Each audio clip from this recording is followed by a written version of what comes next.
Thank you for tuning into our three-part emergency management video series for home care. This is part 2, Staying Safe During an Incident, where we'll discuss what to do when an emergency happens in your home or community. Welcome to all the home care patients, caregivers, and providers. I'm Carol Dio, Senior Associate of Public Policy at the New York State Association of Healthcare Providers, or HCP. Please remember that this short video is just an overview to get you started in planning for hazards. Use this information together with the plan your home care provider has gone over with you. HCP thanks the New York City Department of Health and Mental Hygiene, who provided the funding for this important project. Now let's dive in, because being prepared makes everything less scary. In this video, we'll talk about what kinds of emergencies are common and important things to remember to help you stay safe when something happens. Knowledge really is power, so knowing where to get good information is always the first step. Whether you have to stay put or leave your home, we'll help you to be ready.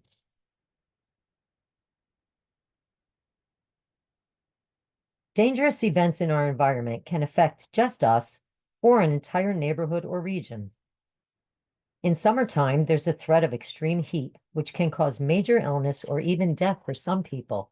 So staying safe might mean going to a cooling center. Flooding could mean you have to leave your home for a while. Snow and ice storms in the winter often mean snuggling into your home for several hours or even days.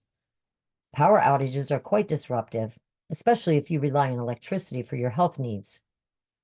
Finally, other environmental events can also knock out power or even completely stop transportation.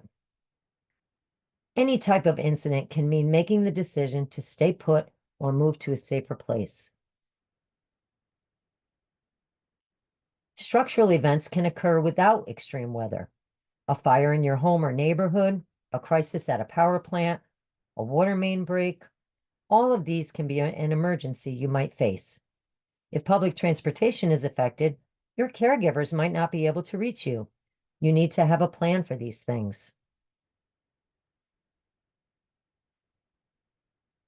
While a building collapse or a crime wave might not seem to affect you directly, these events can mean that first responders and your caregivers are tied up dealing with the emergency and helping other people. Even a happy event like a parade or the recent solar eclipse can lead to traffic or other problems with transportation.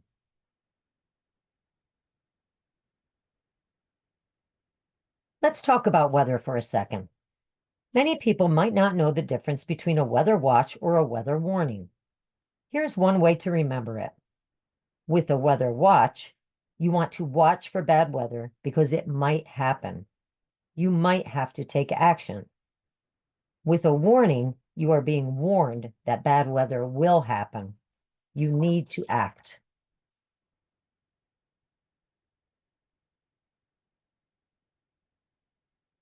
It's very important to have accurate information during a hazardous situation. This means only tuning into trusted news sources like government agencies, local authorities, and most importantly, your care team.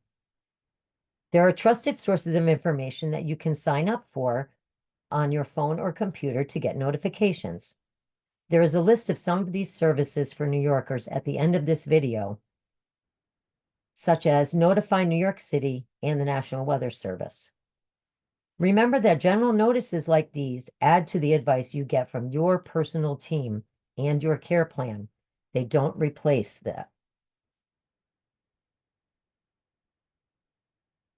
Now let's talk about what you need to do when the disaster strikes, whether it's big or small. First, ask for help when you need it. We all need each other to get through life, and we especially need our team when faced with a stressful emergency. So speak up. Your care team is there to help. Neighbors and friends, too, can support each other during a difficult time, so just ask. And again, remember that accurate information can keep us calm and help us make safe decisions. Follow your emergency plan, both your personal plan and the one your care team has given you. Sticking to your strategy will pay off by helping you stay safe. Take action when there's a threat or an immediate emergency. What you do depends on your plan and the type of situation that's happening or that's about to happen. You might have to decide whether to stay where you are or leave to go somewhere safer, like a friend's house or a shelter. We'll talk more about that in a minute. Finally, stay connected. We can't stress this enough. Your care team and your family all want to know you're safe. Connecting with those around you, neighbors, or even strangers sometimes, in an emergency helps you and others to feel like they are not alone. Oh, and try to stay calm. It's hard sometimes, but your head will be clearer for decisions and actions if you take a breath and pause now and then. Deciding whether to stay in place or leave your home is often the first choice you must make, and it will depend on what kind of emergency is happening. Your care team will likely advise you on this, and with your personal plan as outlined in the first section of this video series, hopefully you'll be ready for both possibilities. Always use common sense and listen to the experts. Monitor the dependable news sources we've talked about. Remember that those handling the emergency have experience and firsthand knowledge of any dangers, so definitely evacuate if told to do so.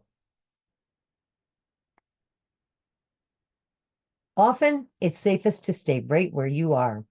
This is called sheltering in place. You might be able to buddy up with a nearby neighbor or family member so you're not alone during the incident. Remember again, connections and teams are important on sunny days, but especially during stormy times. But only stay home if it is safe to do so. Remember, too, that conditions could change very quickly in some types of emergencies. The decision to stay or go might have to be made more than once before it's all over. Inform your team. Have supplies handy. You may need to prepare for a power outage. Keep phones and other devices charged. Depending on the emergency, you may need to stay in a certain part of your home, like away from windows. You may need towels or plastic to seal doorways if smoke or chemicals are a threat. And always be sure to use generators and heat sources safely. Stay informed of the local situation. Again, connecting with friends, family, and your care team are important for your safety. Always evacuate if instructed to do so, and do try to be patient. If you're told to leave your home, or you make the decision to leave, be sure to inform your care team and your family and friends. Let them know when you're leaving, where you're going, and when they might expect to hear from you. Where you go and for how long will depend on the type of emergency. You might go to a cooling center just for the day during a heat wave, or you might need to relocate to a temporary residence if you suffered from a house fire. The plan you have includes information about how you'll get to your safe place. You might take a taxi, or you might need medical transportation. Your home care team might help you arrange transportation and may even have an aide or assistant go with you. Wear clothing for the weather and grab your go bag. Go bags are discussed in part 1 of this series, and having one will bring you peace of mind and comfort if you have to leave your home. We'll keep stressing again how important it is to stay connected. Your care team and other folks in your life can't help you if they don't know where you are. Update everyone as often as you can. As we come to the end of this video, here's the short list of things to do when facing an emergency. A little calm goes a long way for a level head and good decisions that will help you stay safe. Listen to trusted resources and especially listen to your healthcare providers. They might send you texts or call you with updates. Always respond and ask for help if you need it. No request is too big or too small for your care team. Stay connected to your caregivers. Stay home only if it's safe. Refusing to leave puts you and sometimes others in danger.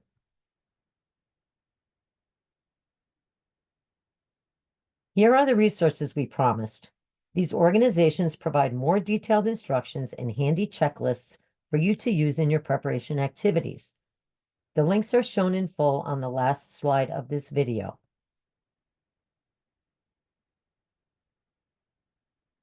We hope you found this short video helpful and learned some new tips to help you face a hazardous situation in your home or community. Please contact us with comments and suggestions for future programs. Let the video keep running to see the list of emergency alert services and the full links to the resources. Our next video, part 3, will discuss ways to get back to your normal life and routine after an emergency is over. Stay safe.